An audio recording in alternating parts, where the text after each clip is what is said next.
William is very happy after Palace confirmed Kate got the crown over Queen Mother's seal of approval. Kate would have had the Queen Mother's seal of approval, according to a royal expert. Former BBC royal correspondent Jenny Bond said the Duchess of Cambridge is turning out to be the real deal. Ms. Bond praised Prince William's wife for her elegance and sense of duty. Ms. Bond told magazine, "Kate is turning out to be the real deal. Gracious, elegant, committed and dutiful, the Queen Mother would have very much approved of her." Ms. Bond added that Kate takes after the Queen Mother by having lots of time for members of the public. The royal expert said, "Everyone who spoke to the Queen Mother would say that she gave you the time of day. I say the same about Kate. She gives the impression of being fully engaged and committed to any conversation or engagement, and the Queen Mother was notorious for that. She would just stay and chat to her fans. She would recognize them and approach the crowd." Ms. Bond's comments come after Kate and Prince William carried out a tour of Belize, Jamaica and the Bahamas earlier this month to mark the Queen's Platinum Jubilee. Media coverage of the trip was split, with some emphasizing the positive impact of their presence in the Caribbean, while others described images of the couple greeting crowds behind a wire fence as a PR disaster. Following the tour, a royal aide said the Duke and Duchess of Cambridge will remain committed to their core charitable themes when they become the Prince and Princess of Wales.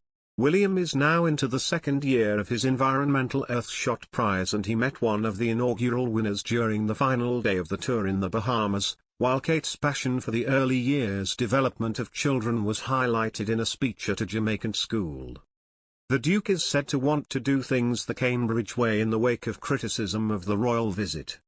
The trip is likely to be judged as a landmark moment for years to come, when the growing awareness of racial equality, in light of the Black Lives Matter movement, meant future Commonwealth tours would have to be sensitive to these issues. The couple carried out all their engagements in the Caribbean together, but there are plans for the Duchess, who recently visited Denmark by herself, to embark on more solo trips.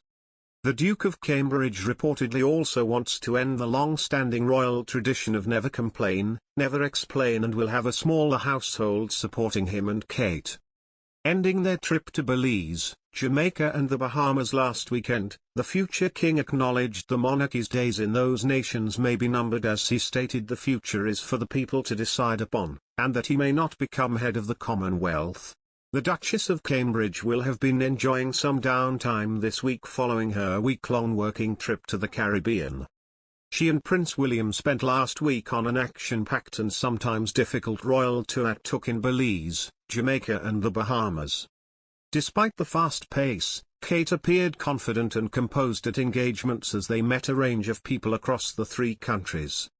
However, despite appearances, royal expert Katie Nicholl says these tours are often a wrench for Kate, and there is always one thing about them she finds difficult: leaving her children behind.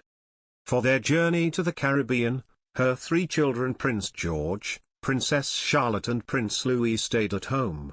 And Katie told magazine, "I remember being with her when we were on a tour together in Bhutan, in 2016, when Princess Charlotte was just 11 months old, and we had a moment to talk about how difficult it was to leave little children behind." Despite being the Duchess of Cambridge and being able to afford around-the-clock nannies and so on, she had her mama looking after Prince George and Princess Charlotte, which struck me as just really normal.